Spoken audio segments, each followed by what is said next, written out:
You were on TV before you and I, is that true? I sort of just came out of graduate school and then went right into that. And you created the show. I did. I had originally approached Channel 6 when I knew that Barbara Becker was going to be probably leaving because Jim Majors had taken another job and she was commuting, and that certainly was very hard on everybody, I would assume.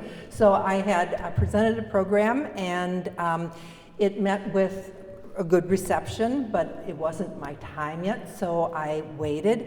And then when Barbara did leave, they did call me, and I had to come up with a little bit different approach to the original program, but it was good. And I had to make a few concessions as well. Oh, we hear music when we say Barbara Becker's name. It's okay, it's okay.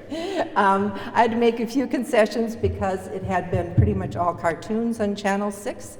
And banter between, various adult members, and I guess I didn't want cartoons as much, and so I wanted to fill it with a little bit more educational content and a little bit more self-realization for children, and so they did allow me to make some concessions, and they had to make some concessions too. The common thread I'm seeing is that we were very lucky in Milwaukee because a lot of those kids shows around the country were just Three Stooges shorts or cartoons.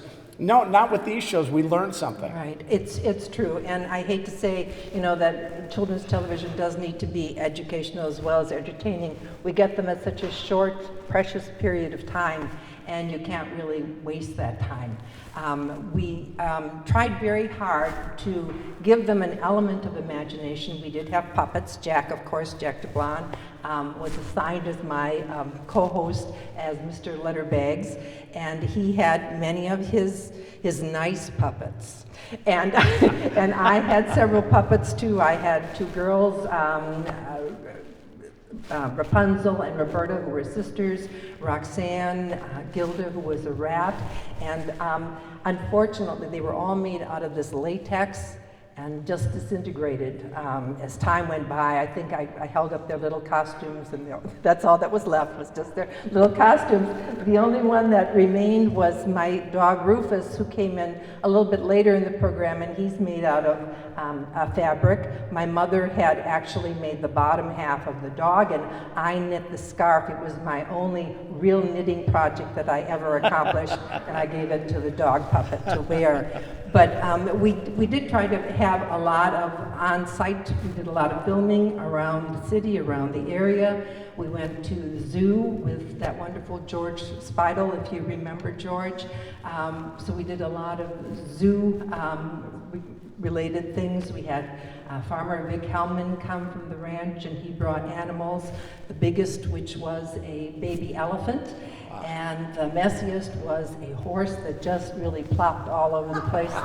And actually the scariest was a boa constrictor. It was a huge snake. So he brought a lot of life to it. Jim Ebner, who unfortunately is not here tonight, did science for us. We also had Lee Weisgerber, who behaved himself very well in the program. Good to hear. And he did history-related things. We had an artist, Alan Caucutt, who did art segments for us. We had children bring their pets in, and we had some wonderful pets. One little boy brought a pig in, which was really sweet. Another one brought a singing dog, who was very talented, and we all enjoyed his performance.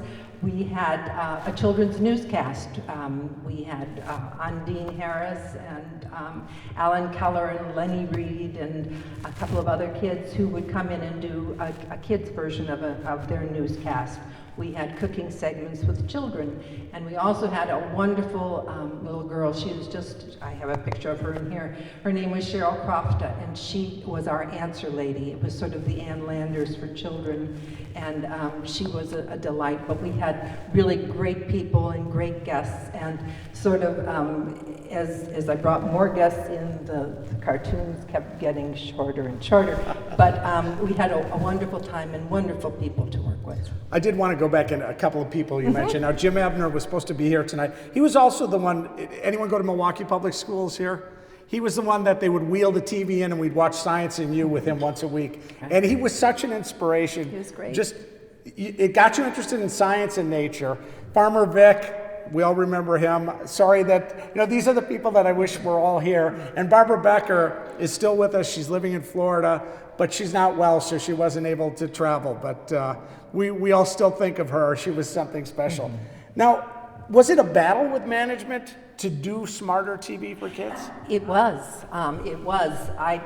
Even Jack wasn't real crazy about it. I came from a background as being a teacher. I did research and I did a thesis on children's television programming, and so I had all of these academic ideas and reasons why things should be done differently. And so, yes, initially they didn't see why you couldn't just keep doing cartoons and why you couldn't just sort of sing little songs and things like that, which are all fine and all nice, but I really didn't want to do that. And so it did take a little bit of convincing that this was going to be a good idea. And to be very honest, and I'm very proud of it, that one summer our program got better ratings than all other, and that included network programs on television. So there were children out there who really did like a real gentle introduction to the morning and a sort of loving approach to what life and their day could be. Do you have kids come up to you today? Because well, they're all grown up. Well, now. They're grown up, but do they come up to you and let you know what you meant? Well, it is really very heartwarming because I don't look exactly like I did in those pictures there, that they would even recognize me, but it is very heartwarming when they do remember and do mention, oh, I watched you when I was little. And that's it's very precious to me because I think we have such a responsibility to those little viewers, and the fact that if we did something positive for them, that's a wonderful compliment. Well, and that's the common thread. You watched, they tried so hard to get people to sell things on TV. As Miss Chris said, she wouldn't do it. That didn't make us any smarter, those TV shows. Right. I think yours did. Oh, well, thank you very much, Gino. The FCC did sort of crack down on what could be shown or sold and whatever. And we, of course, didn't sell anything on our show.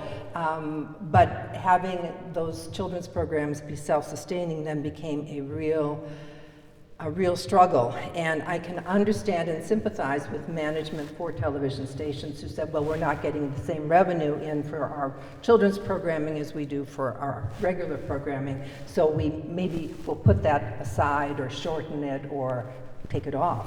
And that was a real struggle to get it supported financially. Did you have any mishaps while filming? Any kids that said the wrong thing or things go wrong? Actually, we taped it live, which means that, not quite like Joan had it, where if you made a mistake, that's the way it was right there, but really our mistakes stayed in too. So if you did make a mistake, it was going to be on the tape. Probably my biggest blooper was I did sign language. We had, my sign language teacher actually was on the program, Evelyn Zola, and she did the sign at the end of each show. We did Spanish word for the day and sign language, and then I would say what the word for the day was too. And unfortunately, and I do know how to spell, but I spelled the word uncle UNCKLE, which of course was not right, and we did get we did save that one for a blooper reel, but I did correct it immediately after. But it is true that when you do have we don't have time to do this over, it does add a lot of excitement and adrenaline to what you're doing. Right. Well, thank you so much for being here, Darlyne.